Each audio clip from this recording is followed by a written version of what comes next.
This week on the Squatchers Lounge podcast, the Kapre, the Filipino Bigfoot. Filipino. Good job. But first, as always, we'll get to some news, and if you're lucky, some camping trips for stupid and quasi-theories. What's that, Elijah? I found Bigfoot. Really? Where? In my suit. The Reverend Jeff Kelly. Thank you, Mr. Elijah. You are soon to be a podcaster yourself. We're going to start your own show. That's right. What kids think about Bigfoot. I'm your host of this mess, the Reverend Jeff Kelly, and welcome to the Squatchers Lounge podcast for a Thursday evening edition. That's right. With me, as always, is the Dr. David Backdorf, pseudoscientist. How you doing, pal? Pretty good. Ready to do this one, and there's some good news, and yeah, Elijah came up with that one all on his own. I don't think that was an intentional joke. Awesome. I found Bigfoot. I found Bigfoot. Where? In my shoe. We love you, Elijah. That's absolutely right. Hey, we are going to get just a little bit newsy for a while, so hang on to your hats, folks. It might get a little dark around here. Starting out the night, though, we're going to talk about, that's right, westlosner.com. Art so cheap, it's pissing the artist off. The art itself costs more to create than what the man's asking for it. So, take a look at the stuff that's up there at westlosner.com in the shop, because there's a bunch of cool Bigfoot art for, just cheap. Just too damn cheap. That's what I can say. Just too damn cheap. And the Tree Peaker is an awesome piece. The Family Group is an awesome piece. But there's more than just Bigfoot stud up there. There's Macabre. There's Harry Potter. There's Zombie Fruit. That's right. $800 for this awesome piece of canvas is not enough money. I think it should be $8,000. But the man says he's never going to drop the price on it because he'd rather keep it than sell it for less. That tells you that belongs in somebody's office. But there's all kind of cool pieces up there. He'll even commission a piece for you. But yeah, you do have to pay up front. That's how a commission works. Anyhow, the shipping is not his fault. That's what it costs to ship some of these pieces because they're big. But you can check it out at westlosner.com. That's WESLOSNER.com. The Invisible Man. I dig that one. He is also an amazing tattoo artist, but he's like, yeah, screw that. I'm just an artist for now. We'll talk about the rest of it later. Also sponsoring the show tonight, that's right, is Angel's Dust Seasoning. That's right, Facebook.com/Angels Dust Seasoning will take you to their website. I got mine in, and oh my God, it even makes watermelon better. I almost sprinkled it on some ice cream the other day because I was just curious enough to see what the Angels nectar would do. What's going to happen? Yeah. But, that's just the way that actually came out. But man, is that stuff good. The wife is digging the angel fire. Oh, she loves spicy stuff. Me? Not so much, but there's something there for everybody. And a shaker is $7 or 2 for $10. You can call him or contact him or order it directly on Facebook. Angel's Dust Seasoning. That's right. Oh, stuff's so good. I want more. Nom, nom, nom. Nom, nom, nom. That's right. Hey, Guy Lee's fake animal facts all over Los Angeles Zoo. What the hell? Animal fact. Flamingos are monogamous, except for Philip. That cheating bastard. That's right. Philip. This is hilarious. Bastard. Absolutely. Animal fact. Meerkats can control electronics with their minds. If your cell phone rings, don't answer it. It's one of our meerkats asking for your help to escape, and they're very persuasive. Penguins appear to have tuxedos because they're slowly evolving into 1920s business tycoons. In 30 years, they'll have monocles. In 60 years, disdain for the poor. It's all the poor's fault. The southern crested screamer can see ghosts. That's why it screams. It's constantly bombarded with the haunting images of the undead that constantly surround us. Oh, these are fantastic. Animal fact, that's right. All barn owls think that one line in Friends theme song is "I'll be there for you." Don't tell them the truth. It would devastate them. I just love that somebody came up with all of these, printed them out, and then posted them all At over the zoo. If you give a tiny trombone to 76 ducklings, they'll lead the most adorable parade you've ever seen. If you don't know what 76 trombones is, shame on you. You have no culture. Never trust a bear.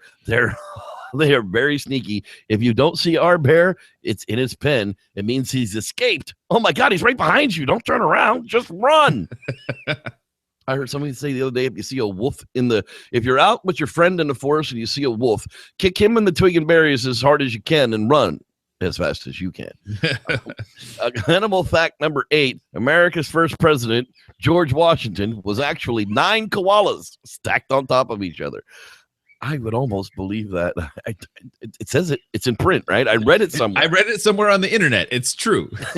Oh, this is one of my favorites. Gibbons love soup. If you leave a pot of soup outside, a gibbon will inevitably climb inside and bathe in the warm liquid, repeatedly shout, ee, ee, ee, at the top of its lungs. This, of course, means I love soup in Gibbonese. Of course. They're just fantastic. So I sent that to Dr. Batdorf the other day, and he replies with, oh, yeah, this one's even better. He goes to the local pet store and puts hilarious labels over top of the pets. Baby Godzilla lizard. Godzilla's infantis. Loves to climb and destroy small towns. Atomic breath is great power for toasting marshmallows. As an adult, may serve as a powerful ally either for world peace or world domination. Owner's choice. I mean, come on.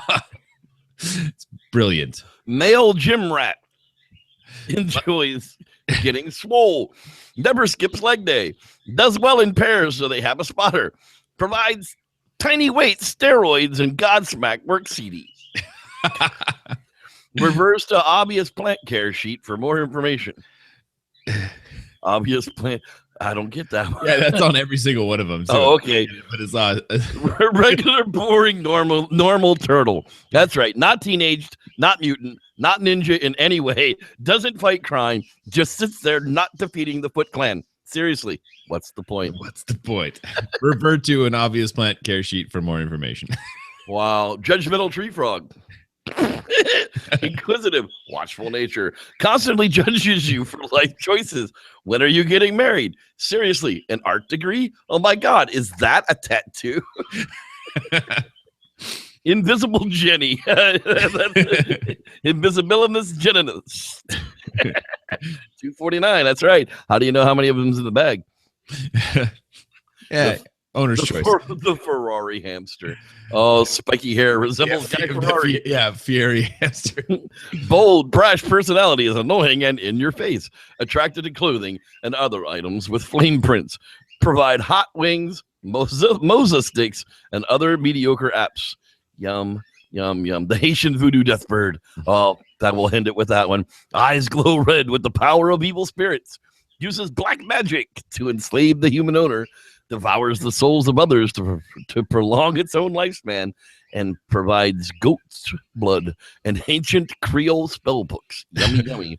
Refer to an obvious plant care sheet for more information. Dude, I would love to buy a Haitian voodoo death bird for $21.99. Where can I sign up? All of these, of course, come from boardpanda.com because that's where we are most weeks.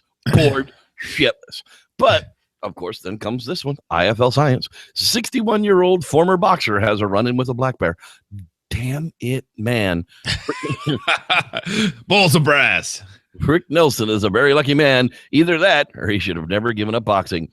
The 61-year-old Ontario, Canada, managed to escape a fight with 145 kilogram, that's 320 pounds for us dumb Americans, black bear with just a few scratches.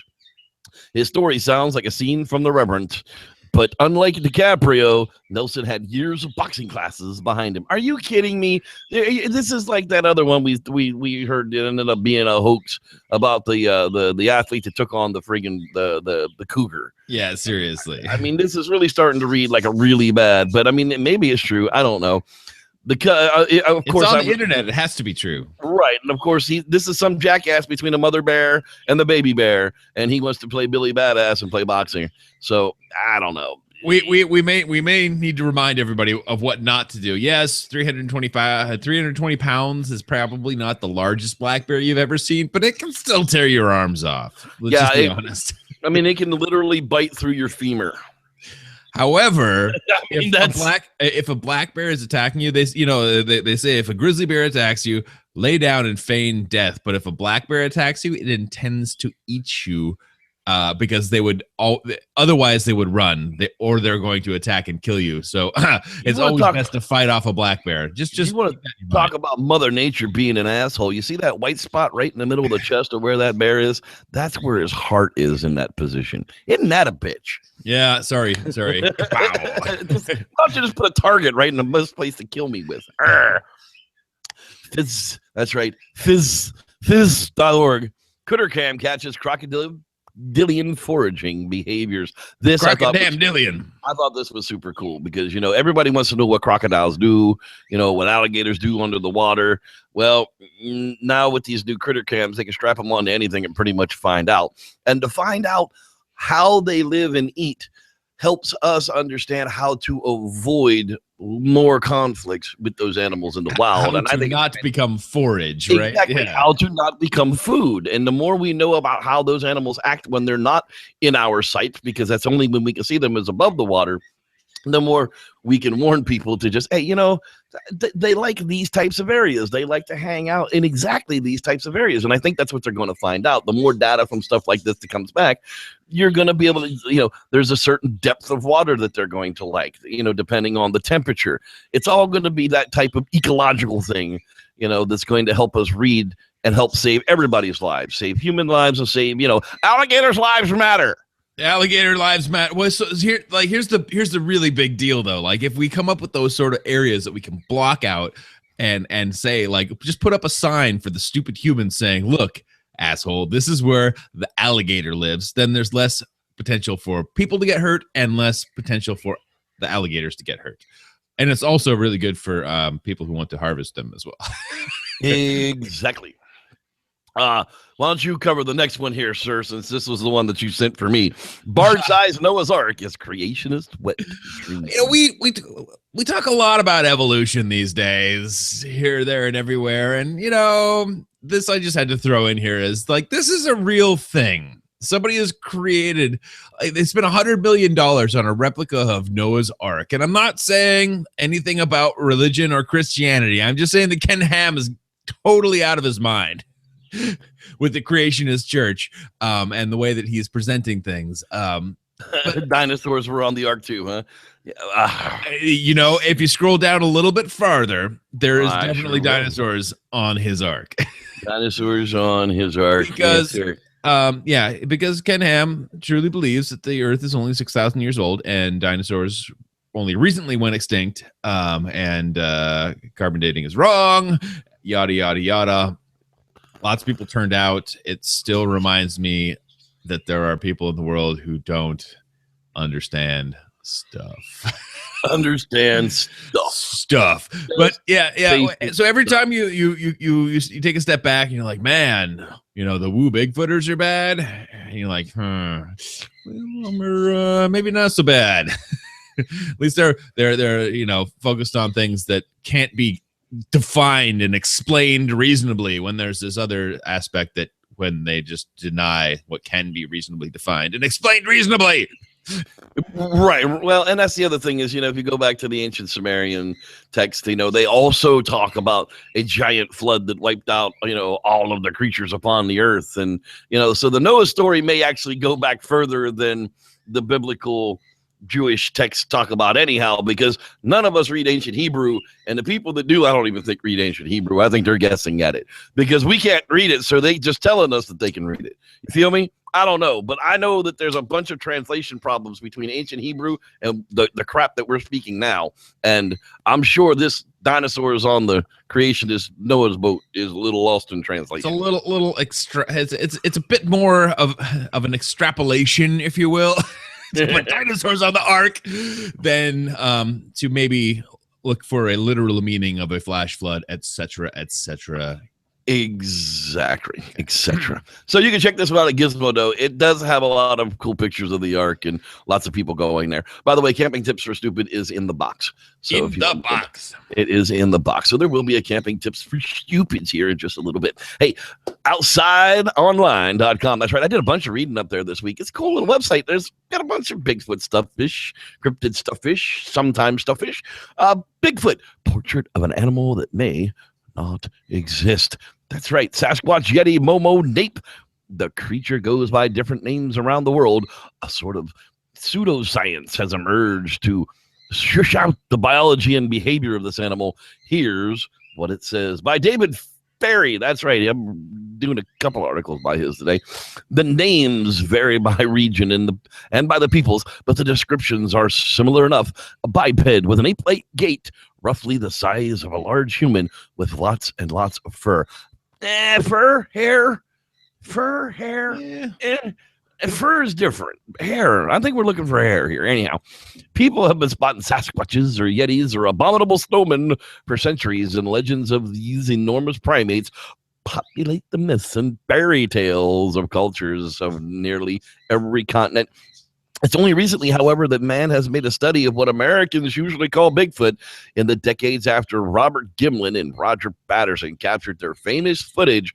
Cryptozoologists, self-identified scientists who study unproven anthropomorphic animals, and Squatch hunters have carried out a Linnean effort to classify the Bigfoots of the world and create a legitimate Bigfoot taxonomy. It's amazing. It's amazing. It's stupendous. It's a miracle. The result is a surprisingly clear profile of a creature that may or may not exist. I like the article. I like how he's going for, yes, there's a lot of people forcing factual content upon you. And that's one of my upcoming rants. But this is a pretty in-depth article over basic characteristics and behavior of a Sasquatch.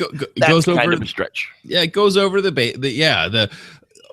these are the things that from like the great speakers in our time, would tell you about this, that, and the other. And he quotes and attributes to the quotes, and some of the things may be a little bit outside of the norm, and some of them may be like, oh yeah, well, those are the things we expect. But I really liked his actual the etymology portion of the word Sasquatch. He goes through a little bit of the history, and this is a really well put together article. I was surprised.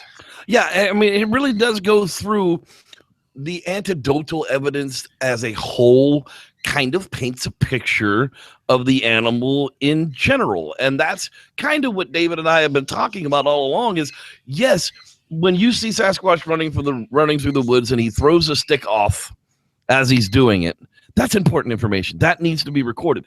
Does that mean that all Bigfoot do it? No. But we can say that this one time at band camp, this guy saw a Bigfoot running through the woods and threw a stick as soon as he saw the person. In the end, that may end up being a behavior of Sasquatch, but you can't call it that. All we can do right now is call it an anecdotal incident. It needs corroboration. Exactly. We need to find if there's a freshwater spring by your Bigfoot sighting. Damn it. That's corroboration, but that's the hypothesis needs to be we need multiple incidents to call that a behavior. Sasquatches have evolved to evade humans. Experts agree. Who are these experts? I don't know. I disagree, and I'm a pseudoscientist. Right. Who are these white people? Is there a land of white? I still can't figure that out either. Who are these experts that these people are talking to? There are no experts in Bigfooting. Period. Exclamation point. End of story. Period. Anybody that calls themselves an expert in this field needs their head friggin' examined. It's like being an expert in ghosts. You just can't do it. Anyhow, the whole thing goes on and on for quite some time. It's a really good article. Check it out. Outsideonline.com. You search for Bigfoot, a bunch of them come up. Hey, the man who created Bigfoot. I actually caught this link from Dr. Meldrum. We'll give credit where credit's due. I did call him Dr. Meldrum for a change. The man who created Bigfoot. Unfortunate title, but Bob Gimlin was a small town cowboy when his friend coaxed him into hunting the famous mythical creature 50 years ago. Actually, that'll be next year. But today, as the legend of Bigfoot has grown, Gimlin is viewed by the community of believers around the country as something as a prophet. I kind of agree with that. I kind of agree with that statement. Gimlin is almost worshipped at these conferences that he goes to. You said, he kind of glows on the I don't know what you call that, admiration that follows him around. For weeks in the fall of 1967, the Cowboys rode from sunrise to sunset in search of the creature no one had ever captured on film. Two rodeo men from Washington and Apple Country, they traveled the Northern California's thick forest. They read headlines of unidentifiable footprints. The smaller cowboy was driven by a long obsession with the mythic beast known as Bigfoot. The other liked to see things for himself. I don't know where they're getting their story from, because Gimlin's been pretty adamant that he didn't want to go. Yeah. The only reason he was going was to take care of his damn horses was the only damn reason he was going. But okay. One late October afternoon near Bluff Creek, the men trundled on a horseback. Half a day's ride from the nearest signs of civilization. Yeah, that's an accurate statement in 67. The sun shone bright, lighting the leaves all around them, and the grand finale of orange and red and yellow. Roger Patterson rode in front, pausing his quarter horse to point his lens towards the leaves, the film chattering inside the rented 16mm Sine Kodak camera. When he finished, he tucked the camera into his saddlebag, leaving the leather flap open. I mean, it reads like a novella, it's like, and then he took his purple helmet and slid it. I mean, you can go on to read the entire thing, but it is a very nicely put together, again, article on exactly what happened that day. I've always been one to say, we can go back and we can use this picture because it's still it's in public domain. That's not a wild man wearing animal pelts, and that's what John Green, Pete Byrne, that's what they were all looking for. They were looking for a wild man wearing animal pelts, and if they had filmed a wild man wearing animal pelts, then I might have believed that it was a hoax. But they weren't looking for an ape woman walking along the sandbank here. Yeah, that would have been really confusing. And to come up with that, there are very few stories, maybe more so from Washington, that would have described that as a potential, but at the same time, I mean, that's not what these folks were looking for. I mean, it was still, we were in that wild man status. Bigfoot didn't truly exist in our minds and our culture as it did until this footage came out, which is an interesting question in and of itself. And whether you think it's authentic or not, it's an interesting factoid as well. Okay, Roger, we're gonna put this suit together now. Now, what do you want it to have? Okay, well, I want it to have a brow ridge, and I want it to have a slope back head. And hey, you know what? Let's fuck with people. Let's make its arms stupidly long. Let's make a bone so long that it can't be done any other way. And then let's make the arm bent. How about that? Can we do that? Oh, we haven't traveled through time yet. Okay. Well, how about a football helmet? Let's put horsehair on a football helmet and make them wear hip waders. How's that? I mean, seriously, you're right. Who would create this just farsnooker of creature? It doesn't fit any bio. It just doesn't fit. It just doesn't. Anyhow, before I go off on a tangent on why it's not a hoax, we'll let you read this one on outsideonline.com. Check them out. It is a cool kind of like recapping of the Bob Gimlin story in like a third person. Yeah, it's very interesting in the way that all of that came out. Okay, hey, I found this on Facebook. I ain't backing it. I ain't endorsing it. All I'm just telling you is I found it. The International Protection Laws for the Aboriginal People, troglodytes, called Sasquatch, Alvesty, and Yowie. Now, if I'm not mistaken, they're still trying to make this thing Gigantopithecus blackie if they're calling them troglodytes, because isn't that the orang line? No, it's the troglodytes thing is like Yeah. Chaka. Wait. Chaka. It's not a really good classification. I mean, like, what the hell is it? But what was isn't it the orangutans that are troglodyte? Like Panpaniscus is the bonobo. Pan troglodytes is the chimpanzee. Like the all right. Well, at least they're in the right line here. I kept thinking that it was an eel rank line, but no. They're going straight up chimpanzee on that one. And you're like, what? Like, don't people say gorilla or maybe something even more contemporary in the hominin line, like the Paranthropus bosei or Gigantopithecus being totally separate from that? So the whole troglodyte thing is interesting and yeah. But anyhow, they don't seem to have a whole political look at a bunch of it. So go check it out if you want to. International protection law. That's right. Crazy bastards.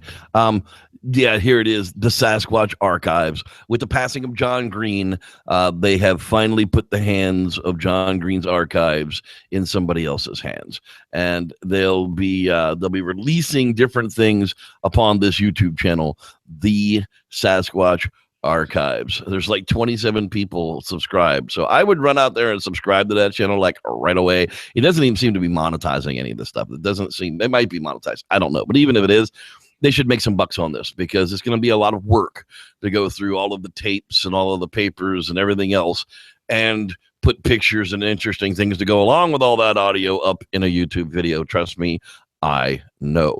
So July 4th, they came up with Roger Patterson interviewing Fred Beck about Ape Canyon sometime prior to 1966.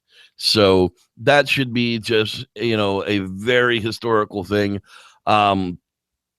The video is inherently copyrighted, but if you wish to share or repurse, they just ask that you ask for permission and give the proper credit when you do so. And Todd Prescott is going to be the guy in charge of releasing that stuff. And it seems like, it should be a lot of fun, because I'm really interested to see what he does with John Green stuff and gets it out there for people.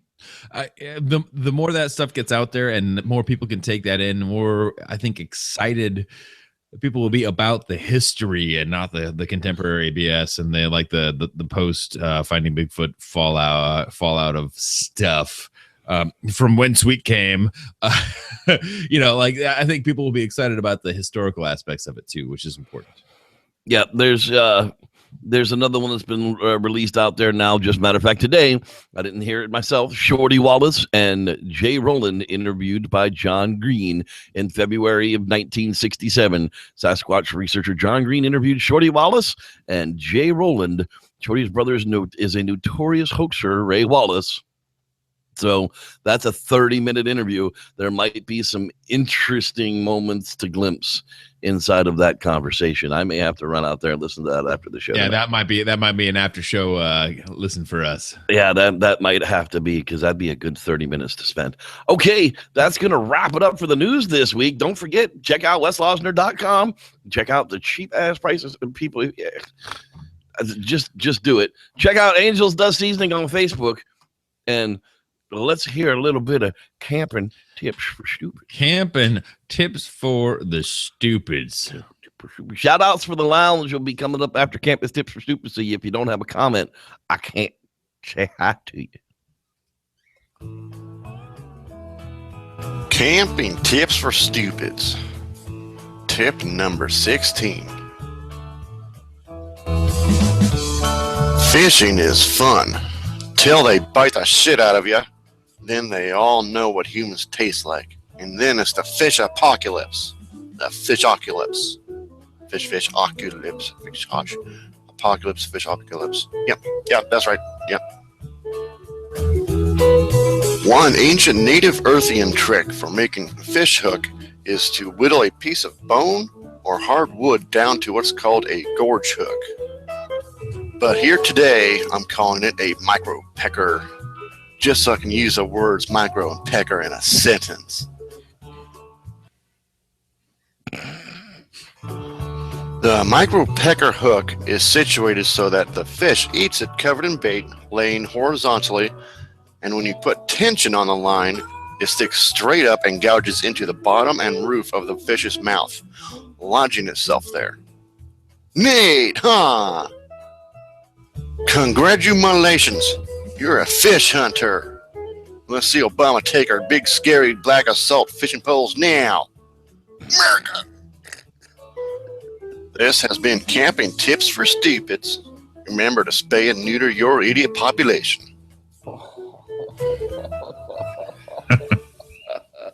Wow, let's see Obama take our automatic fishing rods. That's right. Ban automatic fishing. Get rid of baitcaster rods in your area as well. Hey, let's see who's hanging out in this live Squatchers Lounge podcast chat box out there tonight, as we always do this time of day. Mr. The Dirty Duo. Hey, how you doing? Rod Dupree, the place to be, man. We're so glad you could be here. Frank Smith was along with us. Justin Adams, I don't know what your issue is, but hi. Sasha Quatch. That's got to be Sasquatch, I'm sure. Hi, glad you could join us. Starshine, as usual, is chilling out with us as well. Let's see here. Who is else? Sam Rivera. How you doing out there? Glad you could join us. Dave Jackson. Mr. Dean Cooper. That's right. He has some long-ass explanation of why there was no Quasi this week. I read like half of it and then decided it wasn't worth it. I love you, Dean, but I don't need a book on why it didn't happen. Just say sorry. It's okay. Let's see who else is flipping out there tonight. Good grief. Y'all talk again. Again. Not much I can do with that. That's how it is. I think you need a vowel in there somewhere. Let's see here. Your Hobo Man 5. Hey, glad you could join us as well. Raymond Lopez is in the house. Glad you could join us.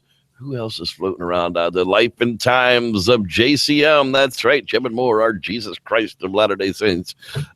Hey, nothing like writing it down to the friggin' wire 10 minutes into the show with Camping Tips for Stupid. But hey, it's here it is. Show. Andrew Jones, glad you could join us as well. Yeti's uncle. Hey, how you doing, man? Who else is flying around out there? I think I said hi to Andrew Jones. If I didn't, I'm going to say hi to him again. Let's see here. We're getting down to the bottom of the ball here. You people talk a whole lot. Like Anna Baz, you made it tonight. Hey, how you doing, girl? Glad you could join us as well. Jason Gerd, how you doing? There's more people joining later in the show than I expected. Let's see who else is floating around. If I miss you, I can't read these little last names. Y'all gotta like. Oof. I'll have to figure this out. Getting closer. It's a little bit difficult as the night goes on. My eyesight is definitely not as good as it is in the morning. I don't know what all of that is about. Well, that got to the bottom of the list. It doesn't look like I missed anybody. So if I did, hey, come back next week. Maybe I'll say your name then. That's right. Now tonight, that's right. We're going to be talking about the Kapre, the Bigfoot from the Philippines. I really wasn't sure that was a thing, but apparently it really is a thing. Our buddy Jonathan Sasquatch, that's right, our pal Stelios Cantos, tells us that his wife is actually Filipino, and his father-in-law told him about a childhood friend of his that would have a wild man visit him when he would play in the backyard in the Philippines. The kid's dad thought it was a homeless guy until one day he claimed to have seen it himself and said that it was definitely the Kapre. And that's how he learned that even islands have their tails. By the way, he says that the Kapre smokes, but he thinks that it was the people that saw him that actually did the smoking. Let's be fair. Exactly. So let's take a real quick peek exactly what the heck a Kapre actually is. Now, according to, cryptozoologywikia.com, because they're going to have the most up-to-date scientific information about the Kapre. I read it on the internet, so it has to be true. True, that's right. Is a Philippine cryptid creature with the appearance of a phenomenally tall, long-legged, god type of hairy humanoid. It sits in the big trees and smokes cigarettes. It's often seen waiting for people as they walk through a path. It's also been described as similar to the North American Bigfoot, but with more human characteristics. Characterized as a tree demon, it is described as being tall, between 7 to 10 foot, brown, hairy, male with a beard. Kapres are normally described as smoking a very large ganja pipe, whose strong smell would almost always attract human attention. Ooh, The term hey. Party. Yeah, party. Where's that snake? Who's got the gun? Oh, damn. What the hell are you? You know, that conversation quickly changes very quickly. The term Kapre comes from the Arabic word kafir, meaning a non-believer in Islam. Infidel! The early Arabs and the Moors used to refer to the non-Muslim Indians who were dark-skinned. The habitat. Kapres are said to dwell in big tree-like mangrove, bamboo, and banyan, known in the Philippines as balate. It is also mostly seen sitting under those 4 trees. The Kapre is said to wear the indigenous northern Philippine loincloth known as a bahag. And according to some, you put a bag over your bag. Yeah. Hey, I can see your bag. Where's your bag? It wears a belt, which gives the Kapre the ability to be invisible to humans. In some versions, the Kapre is supposed to hold a magical white stone, smaller in size than a quail egg. Should any person happen to obtain this stone, the Kapre could grant wishes. Wow, that's a whole lot of stuff wrapped up into one. Wow. David, take us to the Philippines and show us where the heck we're talking about. Well, if jump into my interdimensional portal, and we shall ride down. Hey, I've slept under the same roof with you, and I ain't playing with none of your portals. Yeah, hey, just a little. Anyway, so Philippines in this area. If you look at it from the bird's eye view here, we have this continental shelf, this volcanic, line of islands. This is the sort of thing that used to be mountains. This is what Florida is going to look like in like 180 25 years. Yeah. So as sea levels rise, what we're left with in this area, in the Philippines and these islands, are the peaks of the valleys. These there's like a bunch of Gulf Bay Sea. Yeah, okay, got it. These are the valley areas that have been obviously changed over the course of time, but over the course of tens of thousands of years, this has been covered up. Not enough time to create these monuments volcanically, but enough time to have covered them up, obviously. So on this continental shelf, we see Indonesia, we see Sumatra, the orang pendek lives over here. We've talked about Vietnam and Cambodia and some of these other areas, and this drainage off of the Himalayas that comes down here, a very nutritious area that used to be a much larger peninsula, obviously. And when we talk about land bridges and the Bering Strait of how Sasquatch could exist in Asia at the same time as North America, well, this is pretty much how you would get this, this creature from China, from, Bhutan, the Yeti, the Yeren, all of these other creatures down through this area. And the hardest place to get them to is Australia, which we see, but is not completely impossible. I'm thinking, why not Papua? Well, because nobody knows what the hell's like more than a mile offshore in here, because it basically eats you alive unless you've lived there indigenously. But this area is not without possibility for harboring unknown cryptids. Of all the other places that we look at in the world, yes, this is a very small area, but this is probably not any more charted than our back country. I see clouds. I don't see clear cutting, like maybe when we get back into here, you could see some actual like clear cutting areas, but this is very, very lush, dense, montane, dense area. This is probably not ridges and someplace- valleys, just like what we were looking like in California, in Washington, in areas. We were looking at Poland. It's the same type of, it's the same types of peaks and valleys and ridge lines that run along all of the Eastern European Bigfoot sightings as well. It just happens in a much smaller scale, although it does. I mean, obviously we're collecting all sorts of clouds. Google does its best to take the clouds out of the pictures just because you can see the ground better. But you do see all this collection of water and these rivers that are running all over the place. I mean, these are pretty good downstream areas. Doesn't happen without a lot of rainfall, and that much rainfall doesn't happen without a pretty good ridge line, and all those things are available here in a smaller scale setting than larger continents, obviously. But this is still a pretty big place. This is still a pretty uncharted area. Some of the flatter areas, maybe not. Yeah. Hey, whoa, San Francisco. What the heck?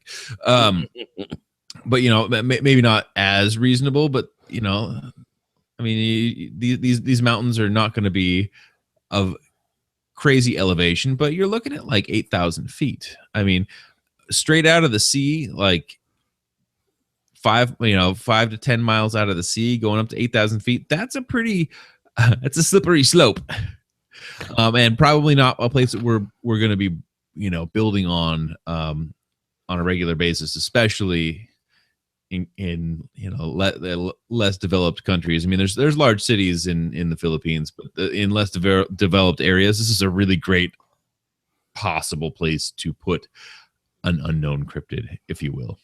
Absolutely. Now let's take another look back at what their behavior is said to be as well. Kapres are not necessarily considered to be evil, unlike the Mananagawa. We'll have to go the there's too many G's in that word. Man banana. Yeah, Kapres may make contact with people to offer friendship, or if it's attracted to a woman, offer, quote, air quotes, friendship. That's right. If a Kapre befriends any human, especially because of love, the Kapre will consistently follow its love interest throughout life. Also, if one is a friend of the Kapre, then that person has the ability to see it, and if they were to sit on it, then any other person could see it too. This proves Kapres are the friendly type of humanoid. Kapres are also said to play pranks on people, frequently making travelers become disoriented and lose their way in the mountains or in the woods. That's not a prank. If you were invisible, wouldn't you really though? I mean, are you kidding me? I'd have a giant spitball set, dude. What?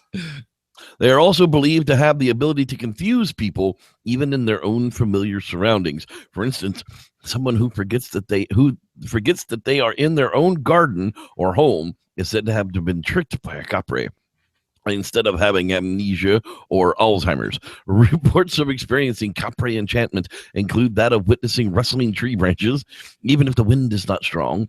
Some more examples would be hearing loud laughter coming from an unseen being, witnesses lots of smoke from the top of a tree, seeing big fiery eyes during nighttime from a tree, as well as actually seeing a Kapre walking in forested areas. It's also believed that the abundant fireflies in woody areas are the embers from the Kapre's lit ganja pipe. Hey, it sounds like Robert Dodson on a Friday night. Yeah. Oh, woo! I mean, the cool thing is that they're sort of tying in, some potential answers into the question. Okay, the burning embers of the eyes, and then the embers of the ganja pipe, and then the fireflies. Maybe something to that. But anyway. I love fireflies. I love ganja. I wonder, why have I not seen this before? I should have put the two together. Even Cliff Barackman, he actually even chimes in on the Kapre itself.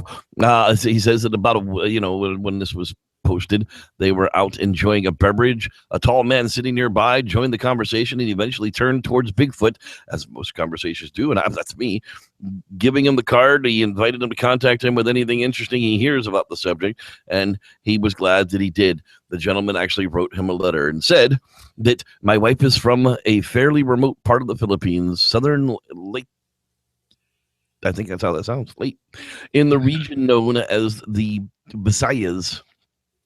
Her town is in the province of It's too That many one, words. that province. Yeah, that province right there. Anyhow, you can read it on Cliff Barackman's blog you just search for the Kapre sighting and it actually pops right up. But, there are lots and lots of sightings that go back. The earliest ones that people seem to have been able to find are in the 1500s. So technically it goes back further than the Bigfoot English tales of America, which started in the 1600s. No, because we weren't really. Right. We weren't really here. Yeah. So, but hey, whatever the case, Bigfoot Encounters has a giant archive on Bigfoot type encounter information, and the Kapre of the Philippines and Eastern Samar. Apparently, that's an amazing graphic, by the way. Yeah, the ganja pipe. He's just like, "What up, homie? I'm sitting here waiting for you." Yeah. Looking for love in all the wrong places. Gonna follow you for the rest of your life. They got him smoking a doobie though. That's supposed to be a pipe, But the creature is seen on the islands of Malaysia, which isn't far from the island of Luzon in the South Pacific. So these things are literally, they just go on and on with the types of sightings that they have from them. The Adventures of Imanakan, eyewitness sighting from the Philippines that can now be seen. In 1985, his wife was walking home, taking a shortcut through the large abandoned lot that bordered a cemetery. Why is it always got to be a cemetery? That was surrounded by thick concrete walls. There was a very large and old tamarind tree. There's the ones that like to hang out in, smoking the ganja in the pipe up there. Hey, I told you, be careful of them Kapres. They'll play tricks on your mind, boy. And he sees a large, dark hairy figure sitting on the limb of the tamarind tree. The creature she calls Agta was already staring down at her. She was able to see enough detail to implant this fearful childhood image in her memory. I mean, check that thing out, dude. That's pretty epic. That's ganja, man. Could you Bigfoot with a pipe, yo? Smoke a pot. What up? Hey, how y'all doing? Humboldt County's wet dream. Right there. That's happening. That's it. That's what we're looking at. Yep, we're looking straight at Humboldt County's friggin' wet dream. A pot smoking Bigfoot from the Isle of the bro? What's happening, y'all?